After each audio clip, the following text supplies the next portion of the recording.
ಎಲ್ರಿಗೂ ನಮಸ್ಕಾರ. ನಾನು ಡಾಕ್ಟರ್ ಸತೀಶ್, ನಿಮ್ಮ ಹೃದ್ರೋಗ ತಜ್ಞ.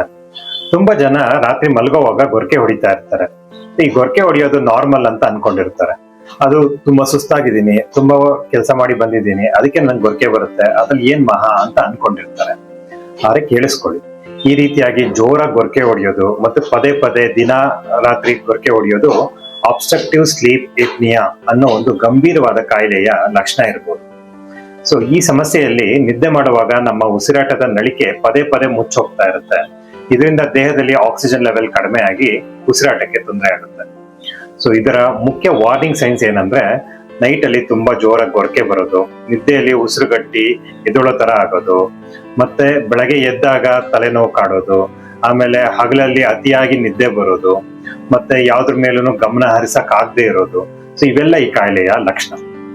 ಸೊ ಯಾರಿಗೆ ರಿಸ್ಕ್ ಜಾಸ್ತಿ ಅಂತ ನೋಡೋದಾದ್ರೆ, ತುಂಬಾ ತೂಕ ಹೆಚ್ಚಿರೋರ್ಗೆ, ಮತ್ತೆ ಕುತ್ತಿಗೆ ದಪ್ಪ ಇರೋರ್ಗೆ, ರಾತ್ರಿಯಲ್ಲಿ ಧೂಮಪಾನ ಮದ್ಯಪಾನ ಮಾಡಿ ಮಲಗೋರ್ಗೆ, ಮತ್ತು ಮೂಗಿನಲ್ಲಿ ಏನಾದ್ರು ಸಮಸ್ಯೆ ಇದ್ರೆ, ಬ್ಲಾಕೇಜ್, ಆ ರೀತಿಯಾದ ದುರ್ಮಾಂಸ ಬೆಳೆಯೋದು, ಆ ರೀತಿಯಾದ ಏನಾದ್ರು ತೊಂದರೆ ಇದ್ರೆ, ಸೊ 40 ವರ್ಷ ಮೇಲ್ಪಟ್ಟವ್ರಿಗೆ ಇದು ಹೆಚ್ಚಾಗಿ ಕಾಣಿಸ್ಕೊಳ್ಳುತ್ತೆ.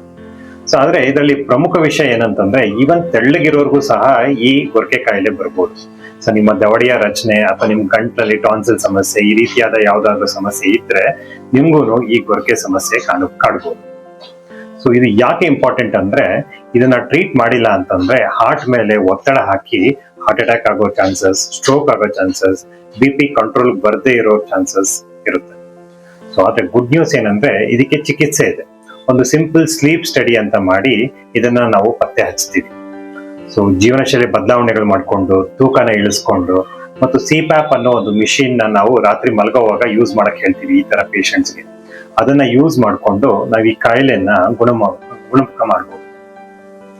ಸೊ ಈ ಗೊರಕೆ ಕಾಯಿಲೆನ ನಿರ್ಲಕ್ಷ್ಯ ಮಾಡಬೇಡಿ. ಸೊ ಇದು ನಿಮ್ಮ ಹಾರ್ಟ್ ಮೇಲೆ ಪರಿಣಾಮ ಬೀರ್ತಾ ಇರುತ್ತೆ. ಸೊ ಆದ್ರಿಂದ ನಿಮ್ಮ ಮನೆಯಲ್ಲಿ ಯಾರಾದ್ರೂ ಗೊರಕೆ ಹೊಡೆಯೋರು ಇದ್ರೆ ಈ ವಿಡಿಯೋನ ಅವರಿಗೆ ಶೇರ್ ಮಾಡಿ. ಅವರ ಹಾರ್ಟ್ ಸೇಫ್ ಆಗಿರುತ್ತೆ. ಧನ್ಯವಾದ.